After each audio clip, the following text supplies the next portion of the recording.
అబ్బో ఇక్కడ కేజీ చీరలు కొంటే అర కేజీ చీరలు ఫ్రీ అంట. మంగళ్య షాపింగ్ మాల్, కేజీల్లో సేల్, టన్నుల్లో ఆనందం. దేశవ్యాప్తంగా తీవ్ర దుమారం రేపిన అయోధ్య విరాళాల చోరీ కేసు ఇప్పటికే రాజకీయ రంగు పులుముకుంది. రామభక్తుల మనోభావాలు దెబ్బతీసిన ఈ ఘటన దేశవ్యాప్తంగా చర్చనీయాంశమైంది. ఈ చోరీపై సిట్ విచారణలు, సుప్రీంకోర్టులో పిటిషన్లు దాఖలయ్యాయి. అయితే ఇప్పుడు ఈ చోరీ కేసులో రాహుల్ గాంధీ పేరు వచ్చింది. ఆయనపై కేసు నమోదైంది.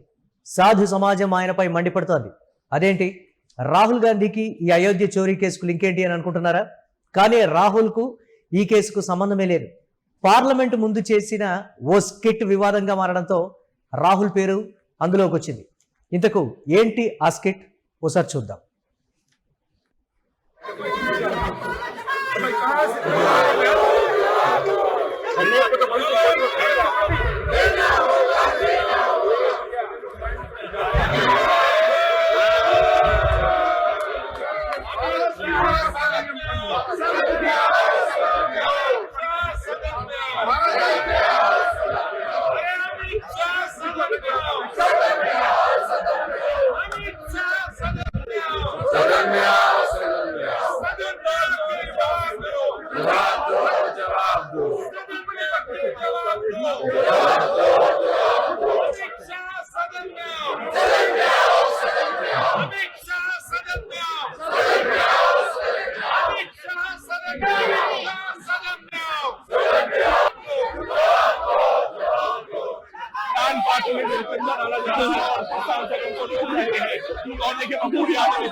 जो दान किया है खींच रहे हैं, ये दिखाने की कोशिश है, वो रोक रहे हैं कि ये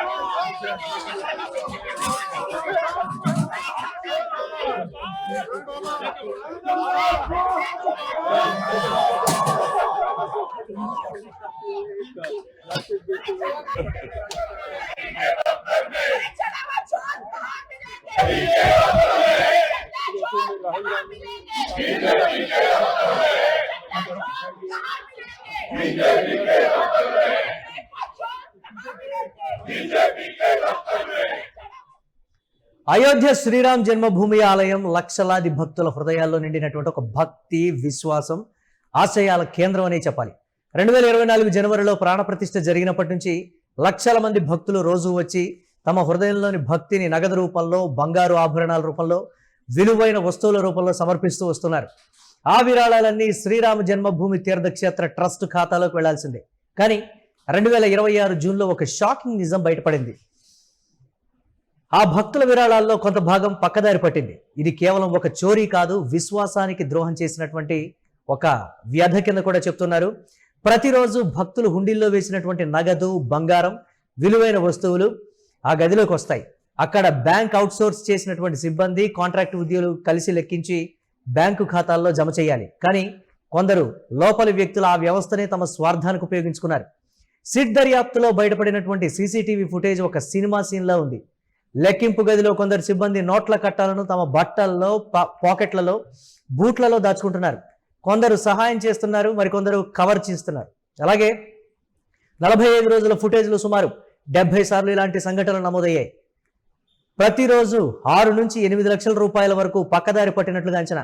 బ్యాంకు డిపాజిట్లు మామూలుగా 16 నుంచి 18 లక్షలు ఉండేవి. కేసు బయటపడిన తర్వాత అవి 24 నుంచి 26 లక్షలకు పెరిగాయి. అంటే రోజు ఎంత దొంగిలించబడుతుందో అర్థమైపోతుంది. ప్రధాన నిందితుడు Ramashankar Yadav alias Tinnu trust general secretary Champat రాయ్కు సన్నిహితుడు, మాజీ డ్రైవర్. అతని చేతిలో కొన్ని హుండీల తాళాలు కూడా ఉండేవి. నిబంధనల ప్రకారం అది ఉండకూడదు.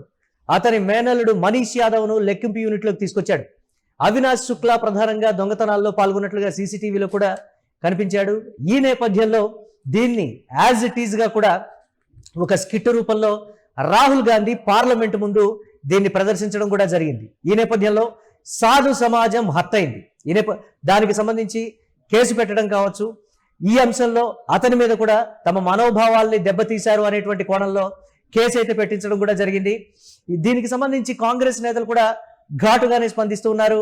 అయితే కాంగ్రెస్ నిధులు చెప్తోంది ట్రస్ట్ లోపలి వైరుధ్యాలు కూడా ఈ విషయం బయటపడటానికి ఒక కారణమయ్యాయనే చెప్పాలి. చంపత్ రాయ్, అనిల్ మిశ్రా వంటి అధికారుల మధ్య ఉండేటువంటి విభేదాలు కావచ్చు, ఒకరి మీద ఒకరు ఆరోపణలు చేయడంతో పాటు విషయం వెలుగులోకి వచ్చింది.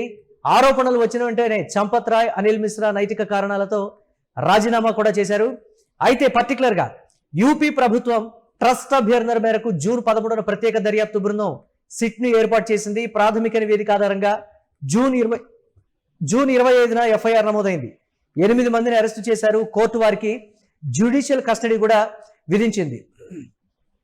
కేసు సుప్రీంకోర్టు వరకు చేరింది. కొందరు సిబిఐ దర్యాప్తు కోరుతూ పిటిషన్లు కూడా దాఖలు చేశారు. మొదట సుప్రీంకోర్టు అత్యవసర విచారణకు నిరాకరించింది. కానీ జూలై 27, 2026న చీఫ్ జస్టిస్ సూర్యకాంత్ నేతృత్వంలోని త్రిసభ్య ధర్మాసనం కీలక ఆదేశాలు ఇచ్చింది. యూపీ ప్రభుత్వం Lucknow range IG Kiran S నేతృత్వంలో కొత్త సిట్ ని ఏర్పాటు చేసిందని తెలిపింది. దానికి స్వతంత్ర ఫోరెన్సిక్ ఆడిటర్ ను కూడా చేర్చాలని ఆదేశించింది. దర్యాప్తు పురోగతిపై 2 వారాల్లోపు స్టేటస్ రిపోర్టు సమర్పించాలని చెప్పింది. నాణ్యమైన నిష్పాక్షిక దర్యాప్తు జరగాలంటూ కూడా చెప్పింది. పారదర్శకత కోసం అవసరమైన చర్యలు తీసుకోవాలని కూడా కోర్టు అయితే స్పష్టం చేసినటువంటి పరిస్థితి. సిట్ ఈ కేసులో లోతైనటువంటి దర్యాప్తు చేస్తోంది. ఆలయ ట్రస్ట్ భద్రతా వ్యవస్థను, లెక్కింపు ప్రక్రియను, ఎస్ఓపీలను సమీక్షిస్తూ మార్పులు అయితే చేపడుతోంది. భక్తుల విశ్వాసం తిరిగి నిలబడాలంటే పూర్తి పారదర్శకత, కఠిన చర్యలు అవసరం అని కూడా చెప్తున్నారు. ఇది కేవలం నగదు చోరీ కథ కాదు, కోట్ల మంది భక్తులు శ్రద్ధతో సమర్పించిన విశ్వాసానికి జరిగినటువంటి ఒక ద్రోహంగా కూడా అభివర్ణిస్తూ ఉన్నారు. ఈ నేపథ్యంలో అక్కడ జరిగినటువంటి పార్లమెంట్ ముందు జరిగినటువంటి స్కిట్ను కూడా మనం చూస్తున్నాం. స్కిట్ పై అయితే తీవ్ర నిరసన అయితే వ్యక్తం చేస్తోంది సాధు సమాజం. సనాతన ధర్మాన్ని అవమానించేలా ఉందంటూ కూడా వారు మండిపడుతున్నటువంటి పరిస్థితి అయితే ఉంది. కొత్వాలీ పోలీస్ స్టేషన్లో రాహుల్, పప్పు యాదవ్తో సహా మిగతా వారిపై కూడా కేసు అయితే నమోదైంది. కొత్వాలీ పోలీసులు కేసు నమోదు చేసి చర్యలు చేపడతామని కూడా చెప్తున్నారు. పార్లమెంటు ముందు వివాదానికి దారితీసింది ఈ అయోధ్య చందా చోరీ స్కిట్. రాహుల్ ఈ నేపథ్యంలో కాషాయ వస్త్రాలు, వేరొక వ్యక్తి కాషాయ వస్త్రాలు ధరించి ఎంపీ పప్పు చేతిలో ఉన్నటువంటి శ్రీరాముని ఫోటోను చేతిలో పట్టుకొని భక్తుల నుంచి కానుకలు స్వీకరిస్తున్నటువంటి ఆ పరిస్థితి అయితే ఉంది. అయోధ్య పూజారిగా పప్పు యాదవ్ నటించడం ఇది సాధు సమాజానికి ఒకంత ఆగ్రహాన్ని తెప్పించింది. వారు కొత్వాలీ పోలీస్ స్టేషన్లో కంప్లైంట్ చేయడం, దీనికి సంబంధించి కేసు అయితే నమోదవడం కూడా జరిగింది.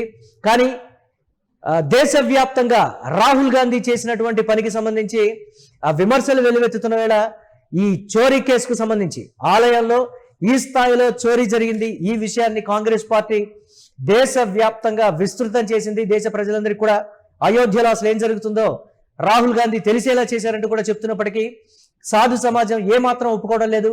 అక్కడ మాకు అవమానం జరిగింది అనే విధంగా కూడా దీనికి సంబంధించి కొత్వాలీ పోలీస్ స్టేషన్లో కేసు నమోదు చేయడం, ఇమీడియట్ గా వాళ్ళు స్వీకరించడం కూడా జరిగింది.